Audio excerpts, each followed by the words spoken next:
Good morning, class, or whatever time you are watching this. My name is Mr. Miller, and I am going to be your grade 12 International Business teacher. My home school is KCI, Kitchener-Waterloo Collegiate and Vocational School.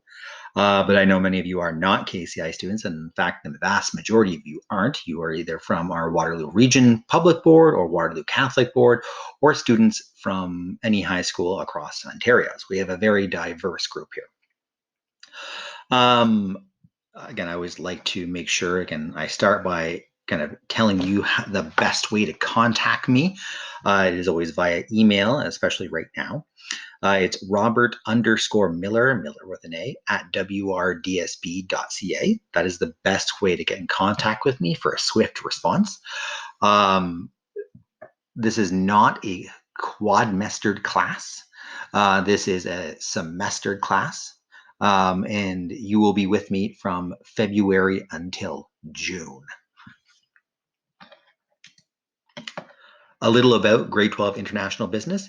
It's thinking about business in a more global perspective, more than just your own, where do you work, more than just the business and economics of your own city, even your own country, but really, again, business on a global scale. And I like to think about that item you are holding in your hand. If you turn it over, is it made in Canada? Very likely it's not. Is it from the manufacturing hub of the world, China, or somewhere else in Southeast Asia or South America or Eastern Europe? How did it actually get here?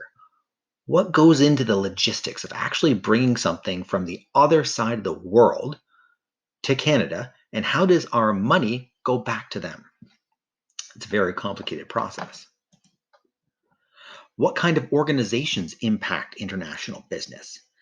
It's more than just Canadian government. It's more than just the government of the nation we're trading with. So like the WTO, the IMF or International Monetary Fund, and just different governments around the world.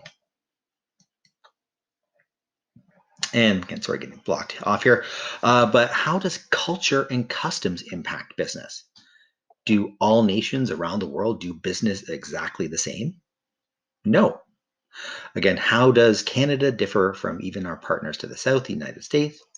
How do they differ from countries in Latin America, Africa, the Middle East, Europe, Asia?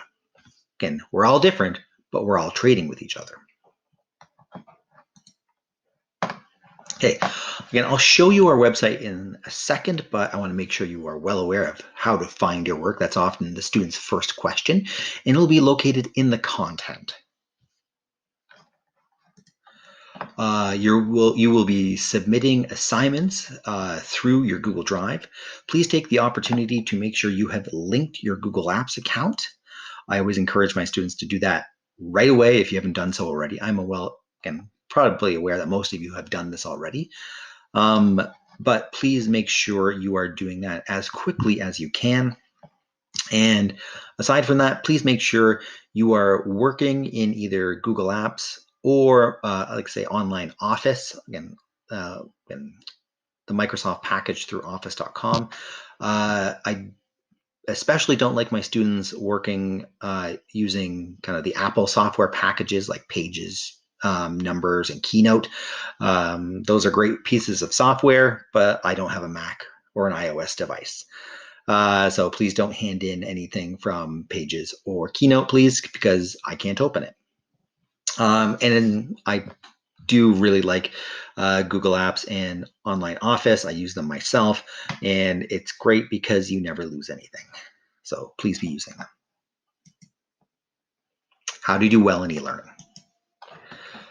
Again, work every day. I know a lot of you guys may be taking quadmester courses right now, and you may have a very heavy course load during one of them, but don't forget about me. I've already heard from a couple students and a couple guidance counselors. They really want to focus on my class in the second half of semester 2 from like the middle of April till the end of June. That's okay if you want to kind of do some or the majority of your work in a different part of the course, or a different part of the year, sorry. But don't do nothing. A lot of students will maybe, like, you have a a particular heavy quadrimester right now, and you're going to say, I'm doing nothing until the end of April, that's not going to lead anywhere good. I have 2 mandatory reporting periods. So I have to report on you and what you've accomplished by April, I think middle of April. And if you've done nothing, I have to report that. So at least do some of my work. It's okay if you're a little behind because you are focusing on a heavy chemistry, calculus, functions quadrimester. That's fine. But try and do some work and try and do a little bit every day. Keep a consistent schedule.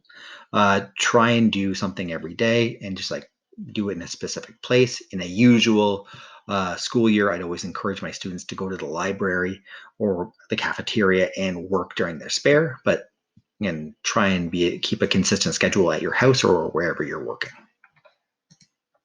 Ask questions. I gave you my email at the very beginning to make sure you knew how to get in contact with me. In e-learning in general, because we don't see each other on a face-to-face basis, it's hard for me to know when things are going wrong. So it's up to you to, again, tell me you are struggling with something, telling me you don't understand something, you want clarification for something, and I can help after that. But you need to be the first person to reach out. So asking questions is important and it's expected. Participating in the discussions. A lot of students like to just skip the discussions with e-learning. That's not a good thing to do. Giving thoughtful ideas in your discussion points gives me an extra opportunity and for you to show that you truly understand the work.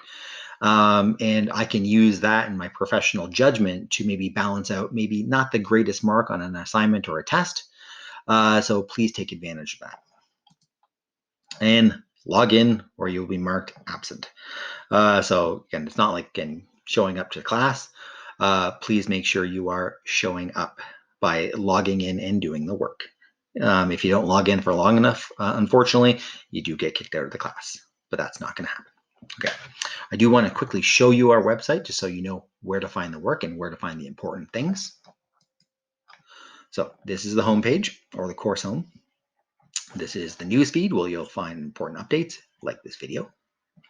Okay, the content, this is where you find your work. So again, I have course information, student information, but the work really starts here. I have released everything for Unit 1, and I don't give you specific due dates for things in my course. I give you specific due dates for units. So I would like the entirety of Unit 1 finished by March 5th, again, or as quickly as you can. So I know, again, with e-learning, it gives you the flexibility of working when you want, but try and keep that specific deadline, March 5th, in mind when you're working on your assignments, please. So in the content, you are just going through these pages on the left-hand side, one by one. So, and if you're unsure where to do next, go to the next page or ask me. Okay, so there are, again, assignments and things you need to complete and hand in to me. So they're usually in the content, there will be links to specific assignment drop boxes, or you can just click here if you don't have that particular page open, and you can find the drop box of where you submit your assignment. There will be links in the content to discussion questions, but you can also access them from here as well. And grades. I have my mark book set up so as you complete work and you hand it in and I mark it, it will automatically update your grades.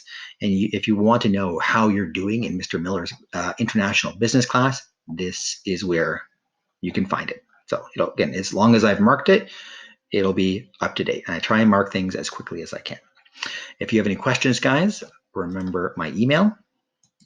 It's Robert_Miller@WRDSP.